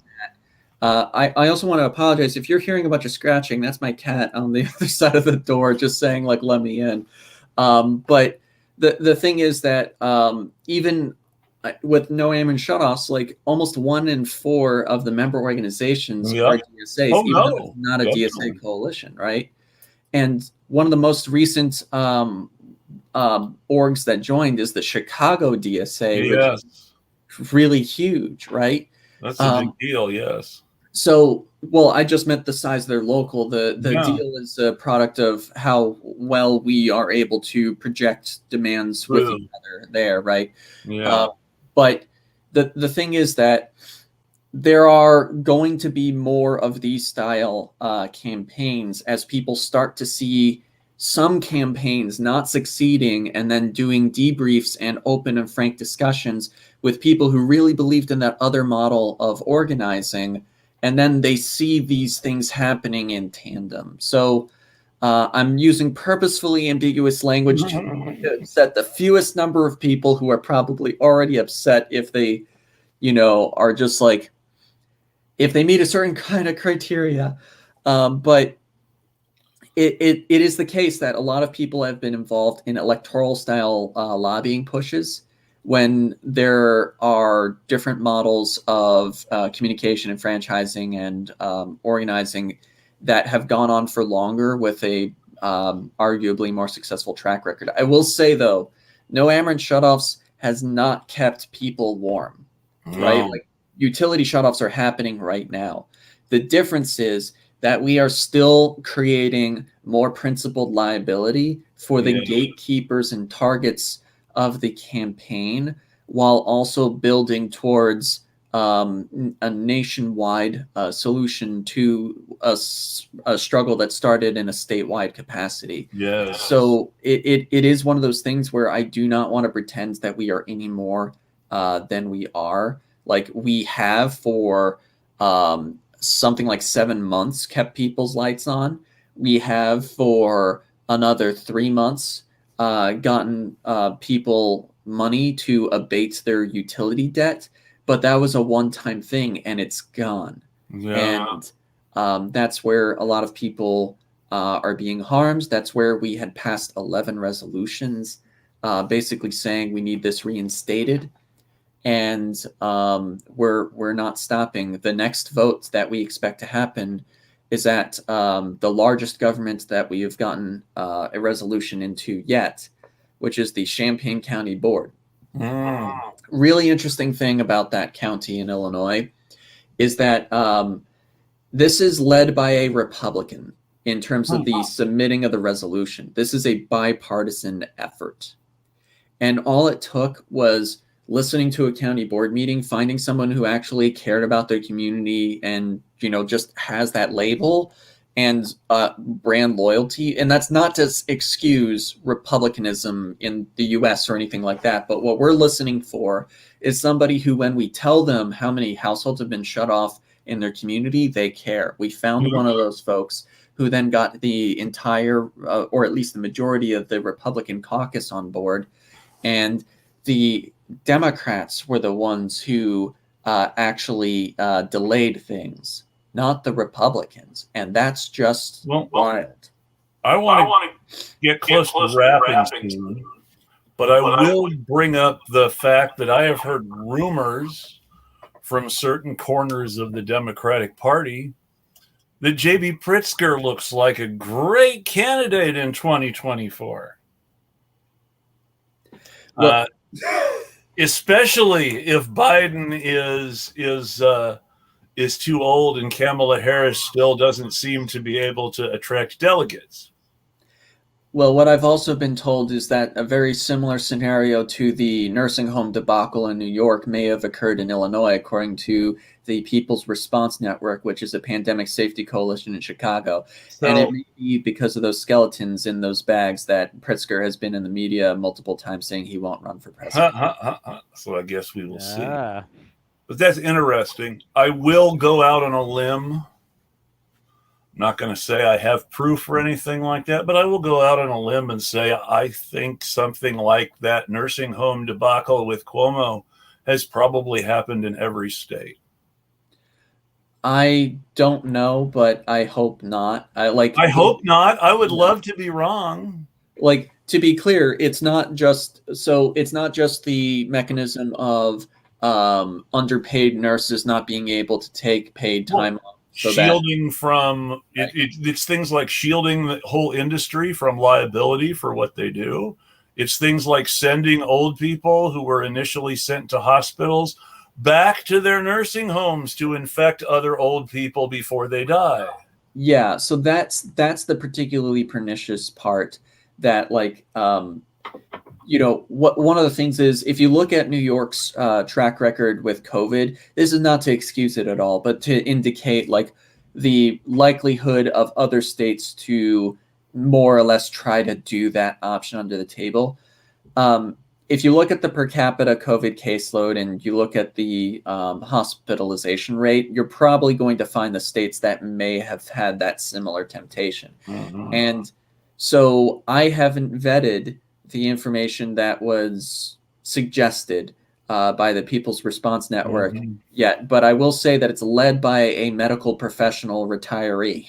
And so I'd be very fascinated and concerned if what has been said is not true. But as far as the ability to have that be the case in other states, I would just say that you would have to look at the likelihood of it, because if you can keep people in the hospital, like, this is not to say that there's a humane anti-capitalist notion about it, but if you can keep people in the hospital and it's not the government's responsibility over it, they're going to do it. Like, the only thing that I can think of is if they're running out of Medicaid funds. But I also know that, at least in Illinois, but I'm assuming other states implemented programs where they expanded the coverage for Medicaid to basically say that if you are on Medicaid and you were hospitalized for COVID, I don't know if this is still current, so do not quote me on that part,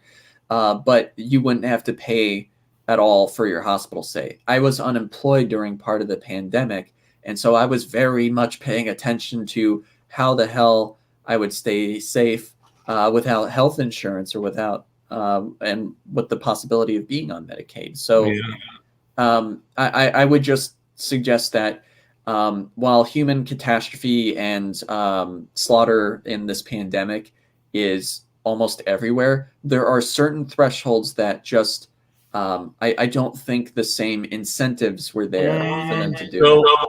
I'll say why I think some of the incentives are the same.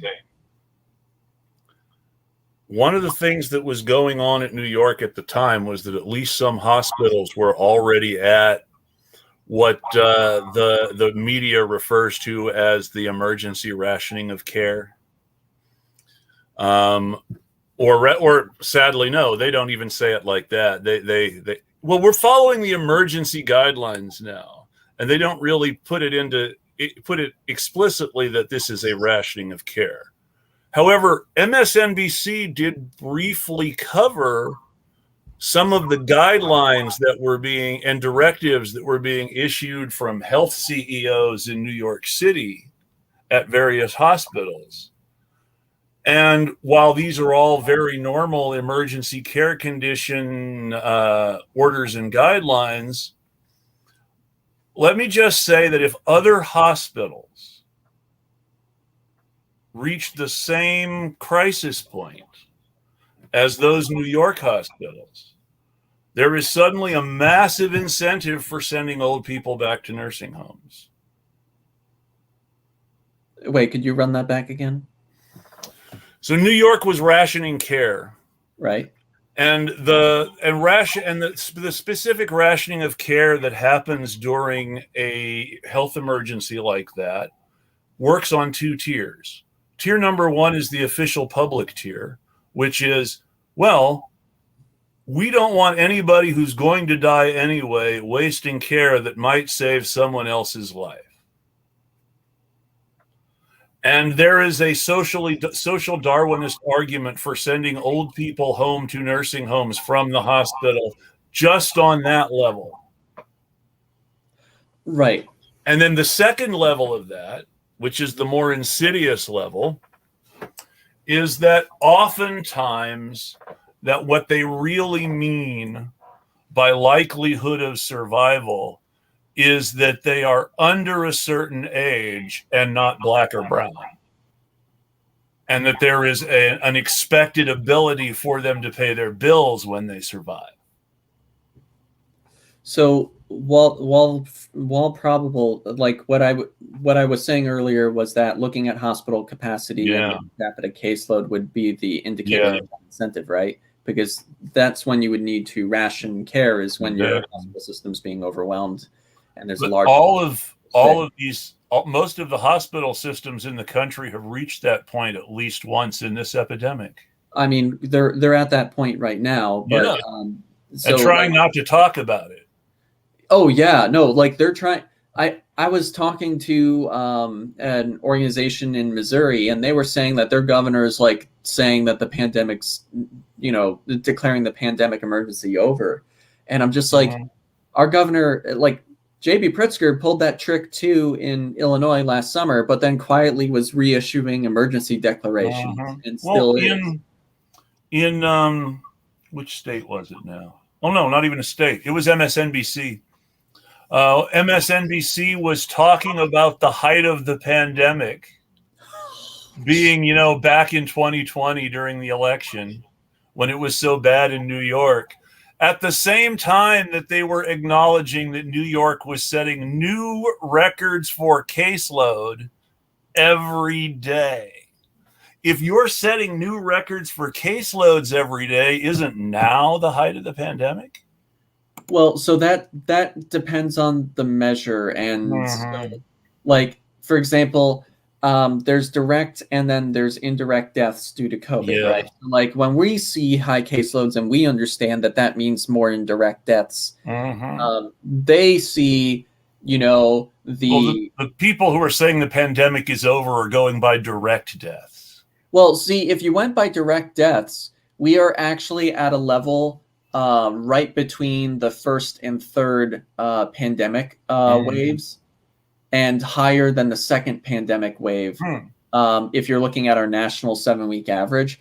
So like it's actually not that good where it's at. And the statements that it's just red states are now patently false when, New York and California and Oregon, and as you mentioned earlier, Illinois, have all set new records.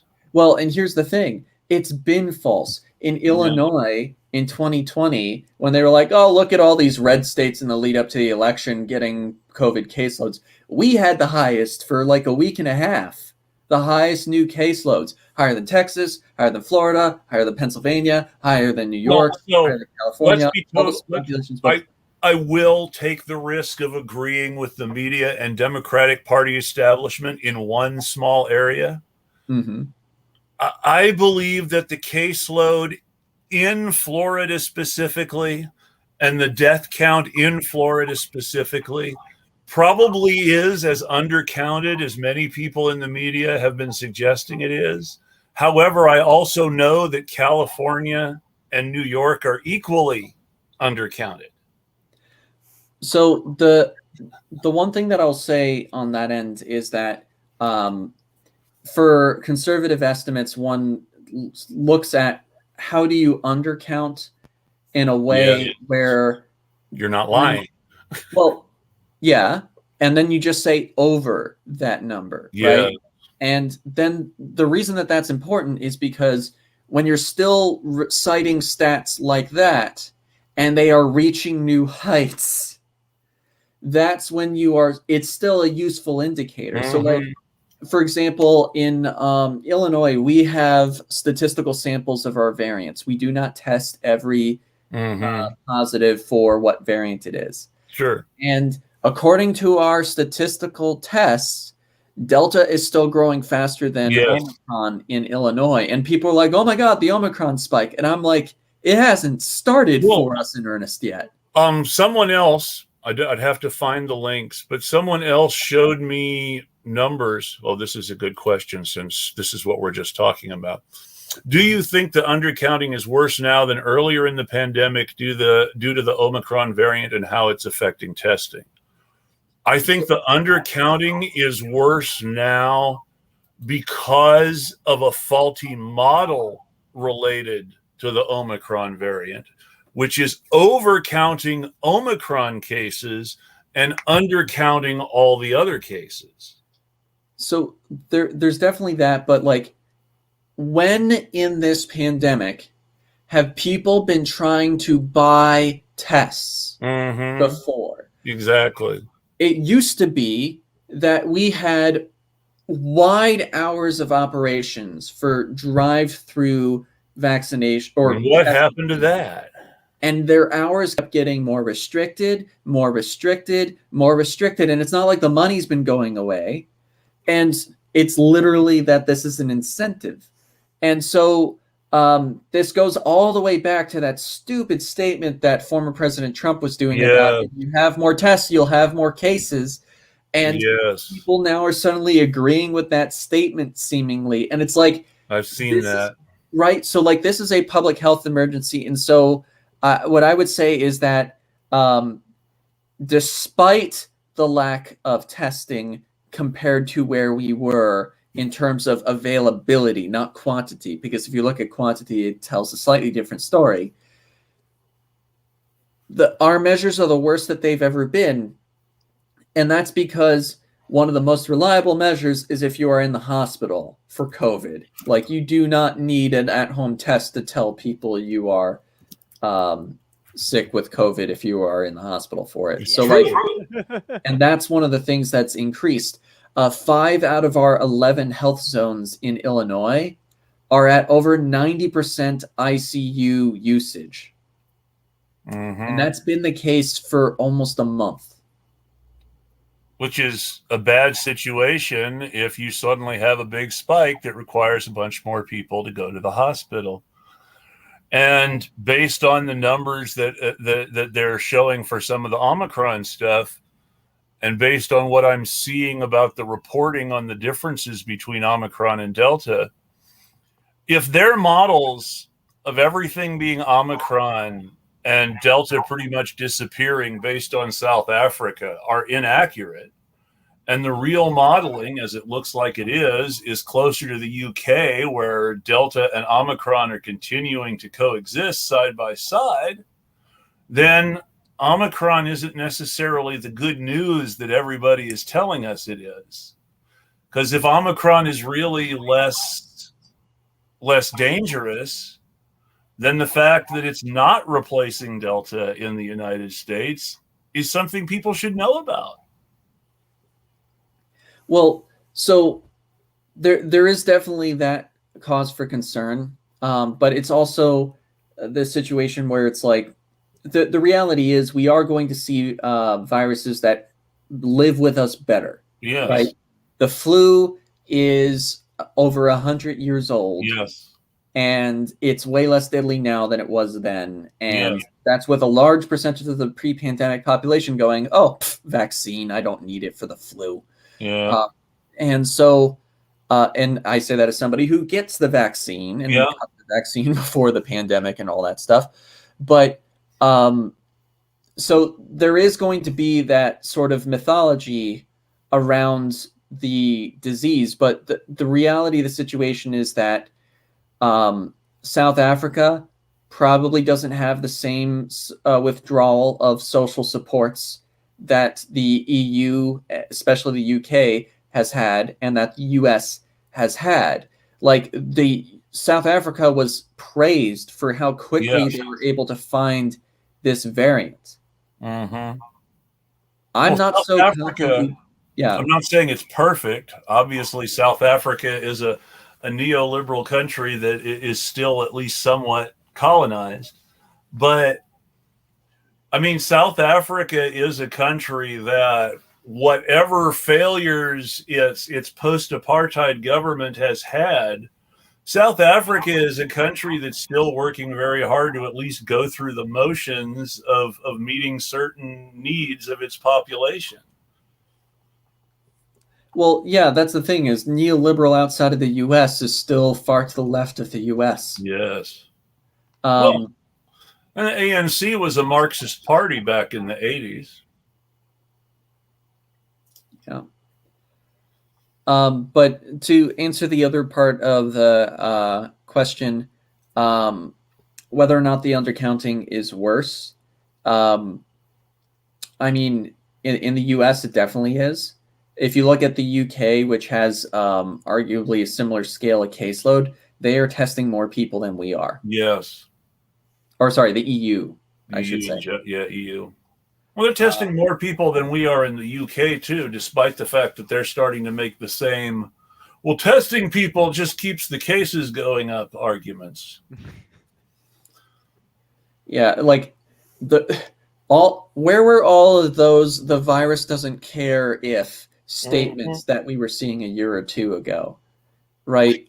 That's the thing. Like, there are literal slides and statements from Governor Pritzker earlier in the pandemic that 100% apply to today. You know what that whole flatten the curve thing was? In Governor Pritzker's press conference on flattening the curve, he had labeled the flattened curve with full protections in place. So it's almost like our politicians don't care about flattening the curve anymore. Biden's in office instead of Trump. And also, when I had brought up the switch in office and then the decreased political willingness of our state officials to keep us safe, the Republicans chuckled at the county board meeting over that. And I'm just like, I understand Schadenfreude, but not now, guys, please. Yeah, it's just very frustrating to see that we largely have one party with two different veneers. It's very frustrating. It's no end of frustrating. And that's really a good place for my final thought. I mean, I've always had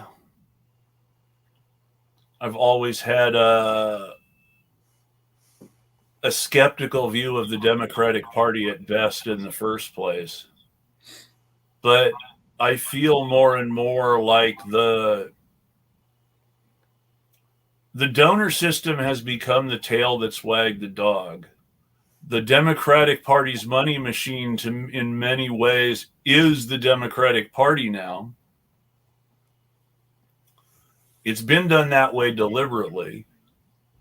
And many groups that during the 1960s were independent of the Democratic Party, and as a result, the Democratic Party was responsible to them, now feel like they're responsible to the Democratic Party, particularly the institutions of the civil rights and labor movements.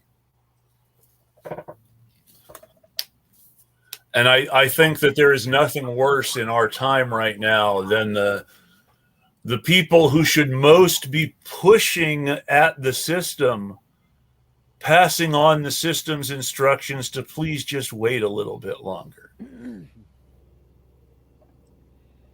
What do you guys think about that for final thoughts? I think that's a good final thought. I think my final thought is just I just please try to have a memory longer than a goldfish. Like, I feel like folks have already forgotten a year ago how we were all taking this really seriously. And like how, yes, there was a lot of fuck up by various institutions, organizations, governments, and just individuals. But at the same time, like, there was this sense of, yes, this COVID thing is something we need to treat with a certain degree of seriousness. And it just feels like there is none of that now, in spite of, it doesn't seem to matter how high the cases get, how high the deaths get. And so don't forget how serious this was to all of us a year ago, because it's still that serious to me. It's still that serious to a lot of my friends. Yeah, I am immunocompromised. My partner is immunocompromised. I know a lot of people who are disabled and have chronic illness. And this is still just as serious for a lot of folks as it's ever been. I've seen people experience unbelievable tragedy because of COVID just in the last few months, just recently. So we're clearly not at the end of it at all, based on what I'm seeing. People are still losing parents, losing children, losing friends, losing loved ones, all to COVID. So don't forget that we were all taking this seriously for a reason. And I know a lot of our audience knows better, but remind your friends and family too that we were all taking this seriously and committed to the idea of our public health a year ago. And that seems to have evaporated for a lot of fucking people in this country. And sure we need does. to ask questions about why that doesn't matter anymore. So that's my final thought. My final thought is,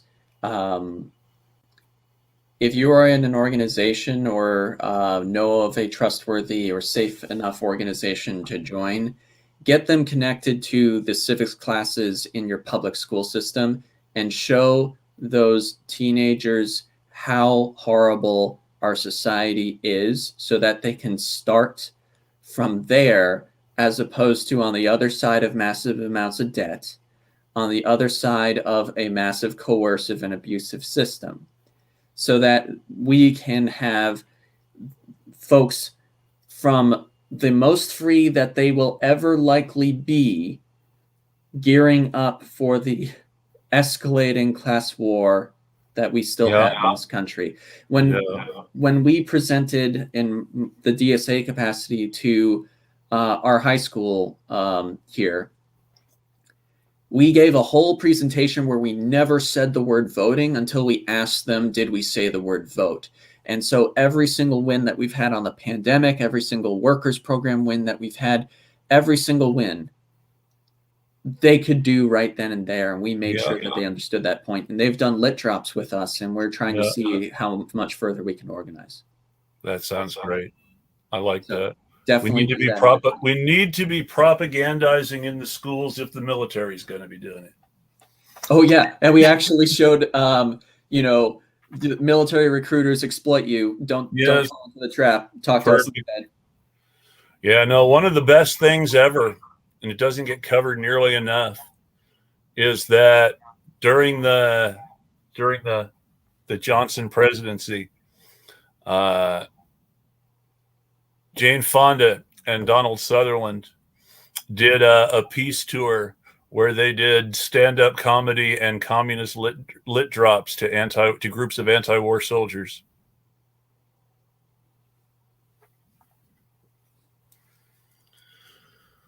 It's one of the sadly forgotten parts of the anti-war movement in Vietnam.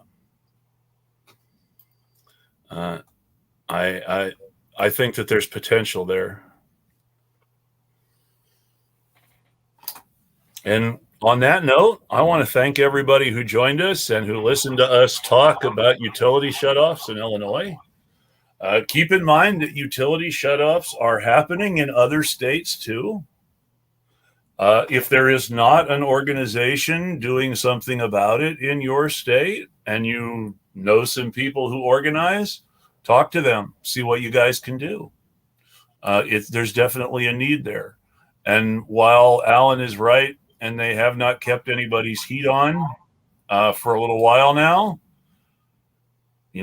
somebody needs to be yelling at our political leaders. If we're not yelling at our political leaders, we can't blame them for not listening to us. When we're all yelling at them, there's a big difference, and and people see that difference, and sometimes politicians have to respond to it. And on that note, everybody have a great night, and we'll tweet at you.